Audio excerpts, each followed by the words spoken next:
কুষ্টিয়ায় ইয়াবার বিকল্প হিসেবে ব্যথানাশক ওষুধ ব্যবহার করছে মাদক সেবীরা। নিষিদ্ধ এই ওষুধটি ভারত সীমান্ত দিয়ে দেশে ঢোকার পর ছড়িয়ে পড়ছে পুরো জেলায়। চিকিৎসকদের মতে ব্যথানাশক ওষুধ মানবদেহের জন্য অত্যন্ত ক্ষতিকর। এদিকে প্রশাসন বলছে মাদক বিরোধী গোয়েন্দা তৎপরতা বাড়ানো হয়েছে। মাহতাবুদ্দিন লালনের তথ্য ও ছবিতে ডেস্ক রিপোর্ট। কুষ্টিয়া শহরের চরথানাপাড়া এলাকার দৃশ্য এটি। প্রকাশ্য দিবালোকে এভাবেই বিক্রি হচ্ছে ব্যথানাশক ওষুধ। ইয়াবার বিকল্প হিসেবে এই ওষুধটিকে এখন মাদক সেবীরা বেছে নিচ্ছে। শহরের অলিতে গলিতে হাত বাড়ালেই মিলছে এই মাদক।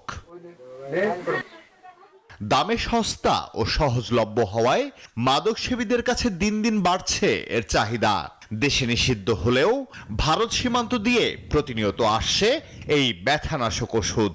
হাত বদলের মাধ্যমে তা ছড়িয়ে পড়ছে জেলার আনাচে কানাচে, যার অন্যতম ক্রেতা নিম্ন আয়ের খেটে খাওয়া মানুষ এবং উঠতি বয়সের তরুণরা।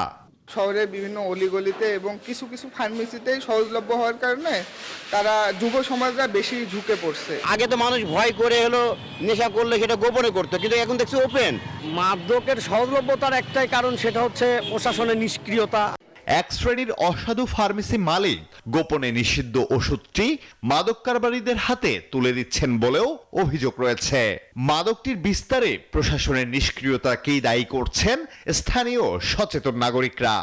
প্রশাসন যে রেড দিয়ে ফার্মেসি থেকে মালগুলো উদ্ধার করে, আমরা দেখি ওই ফার্মেসিতে আবার পরের দিন সে ফার্মেসি আলাদা দোকান খুলে তার মতো ব্যবসা করে। যে কোনোভাবে এই মাদকটাকে নিয়ন্ত্রণ করা আমাদের সকলের দায়িত্বের মধ্যে পড়ে। আমাদের কাছে ওই ওষুধটা থাকার কোনো কোশ্চেনই আসছে না।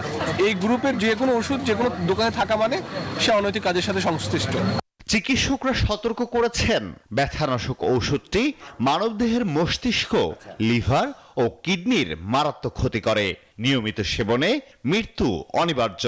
Brain damage, liver damage, kidney damage, even reproductive organ বন্ধাত্ব থেকে শুরু করে অন্যান্য সকল রকমের ঝামেলা হচ্ছে।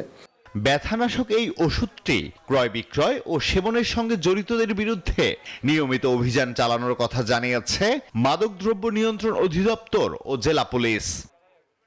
যেসব জায়গাগুলোতে মাদকের ব্যবসা চলে সেগুলোর বিষয়ে আমরা গোয়েন্দা তৎপরতা কিন্তু অব্যাহত রেখে আমরা প্রতি মাসে কিন্তু মাদকের বিভিন্ন ধরনের অভিযান এবং উদ্ধারজনিত যে বিষয়গুলো আছে সেগুলো কার্যক্রম চলমান রয়েছে।